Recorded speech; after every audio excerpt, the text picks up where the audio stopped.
Hola, ¿cómo están? Bienvenidos. Mi nombre es Jessica Natalia Hernández Flores y yo les hablaré sobre un expresidente de México. Pero pues yo creo que nos estamos preguntando sobre de quién vamos a hablar. Exacto, hablaremos sobre Sebastián Lerdo de Tejada y Corral. Sebastián Lerdo de Tejada y Corral fue el 32º presidente de México.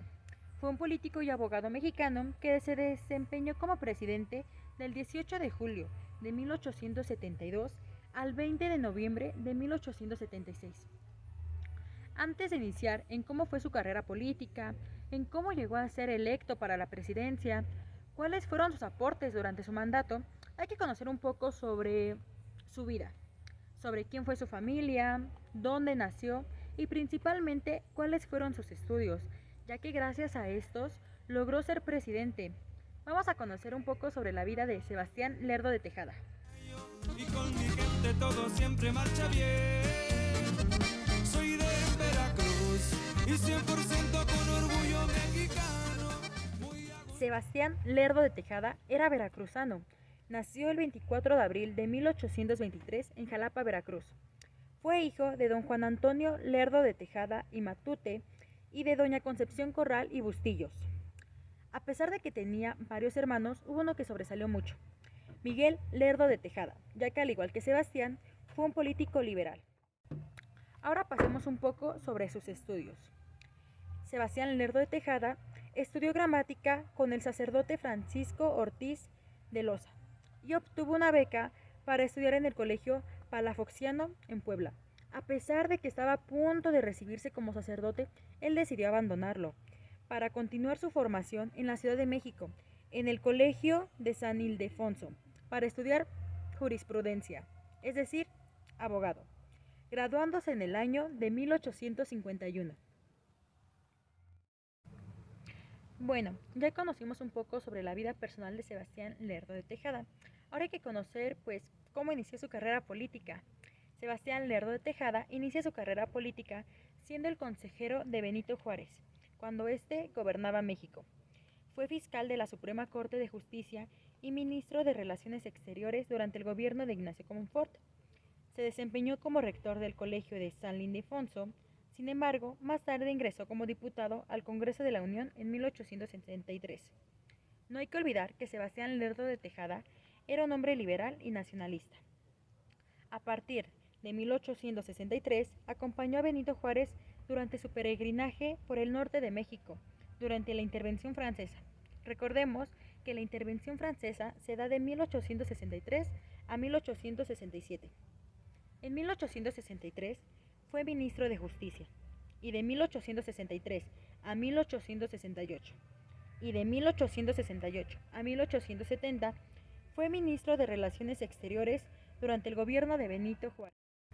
Llegan las elecciones federales de México de 1871, en las cuales Lerdo de Tejada participa con el Partido Lerdista. En estas elecciones, Sebastián Lerdo de Tejada y el general Porfirio Díaz se presentaron como candidatos a la presidencia de la República como opositores del presidente Juárez. En esta elección, nuevamente como se venía dando, fue reelecto el entonces presidente en función Benito Juárez. Ante esto, Lerdo se incorporó al gobierno como presidente de la Suprema Corte de Justicia de la Nación. Por su parte, como ya lo conocemos, Díaz se levantó en armas con el Plan de la Noria. El 18 de julio de 1872 muere Benito Juárez y Sebastián Lerdo de Tejada, que era el presidente de la Suprema Corte de Justicia, asume la presidencia de forma interina.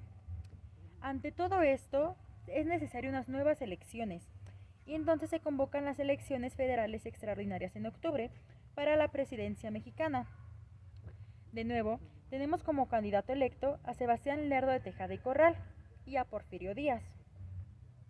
Hay que tener en cuenta y recordemos que Lerdo de Tejada desempeñaba el papel de presidente interino desde la muerte de Benito Juárez, desde el 18 de julio de 1872.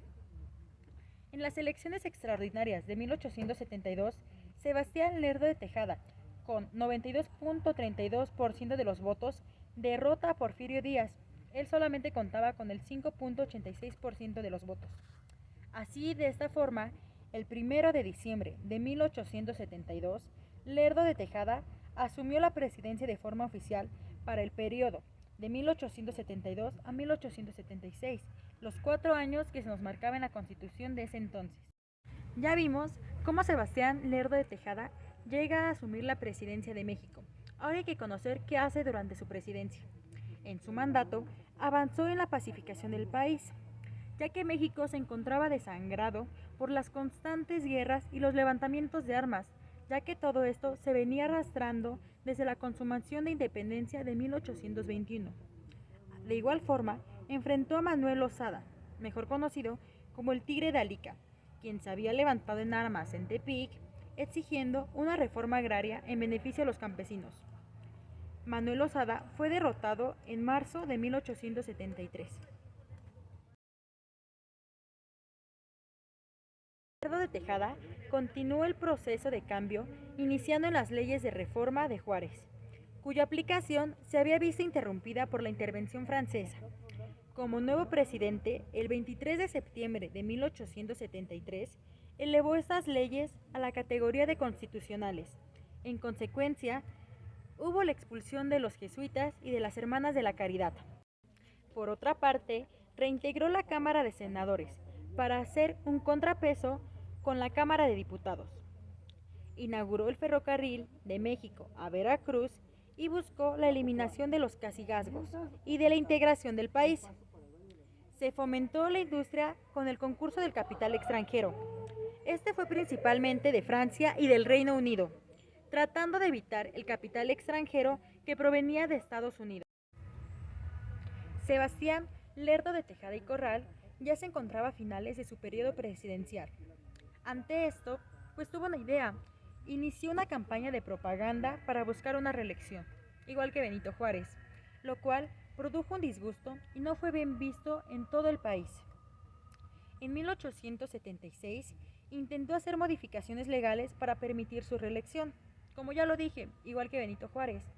Durante las elecciones, Lerdo de Tejada fue apoyado por el Poder Legislativo, el cual declaró válido el resultado a favor de Lerdo, lo cual lo declaró ganador de la presidencia de 1876. Sin embargo, el Poder Judicial, encabezado por Iglesias, declaró que las elecciones habían sido fraudulentas, lo cual significaba pues que Lerdo de Tejada no iba a ser presidente, ya que se le estaba declarando fraude. Con todo esto que se estaba viviendo en el país, pues Porfirio Díaz no podía desaprovechar la situación, y el 15 de enero se levanta en armas mediante el Plan de Tuxtepec, el cual desconocía a Sebastián Lerdo de Tejada y Corral. Díaz modificó el plan en Palo Blanco y con el objetivo de ganar partidarios, reconoció a José María Iglesias como presidente interino, mientras Sebastián Lerdo de Tejada trataba de asegurar la reelección, imponiendo obligaciones a los soldados y empleados públicos, todo con el objetivo de votar por él. Iglesias decidió no pactar con Díaz y salió de la capital emitiendo un manifiesto en Salamanca. Esta vez, la rebelión triunfó en la batalla de Teoac.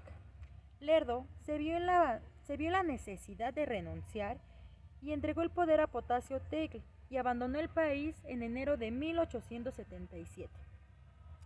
Es así como nuestro querido Sebastián Lerdo de Tejada vivió el resto de su vida y desterrado en la ciudad de Nueva York. Nunca se casó. Murió el 22 de abril de 1889. Sus restos fueron trasladados a México y depositados en la Rotonda de las Personas Ilustres. ¿Qué tal, compañeros? Como ya vimos, pues Sebastián Lerdo de Tejada y Corral murió solo. Murió en Estados Unidos, ya que fue desterrado. Quiso aplicar lo mismo que Benito Juárez, pero pues a él no le funcionó, ya que Porfirio Díaz se le adelantó con el Plan de Tuxtepec, desconociéndolo a él como el presidente de 1876, lo cual pues era justo, no a la reelección como lo venimos diciendo siempre. Espero que toda esta información les haya ayudado demasiado para conocer un poco más sobre nuestros presidentes y no quedarnos solamente con los actuales o los que hemos conocido, sino de nutrirnos, conocer cómo han sido las elecciones de los demás presidentes o del que a mí me corresponde, sobre Sebastián Lerdo de Tejada. Muchas gracias, compañeros, y espero que les haya gustado este video. Cuídense mucho y hasta luego.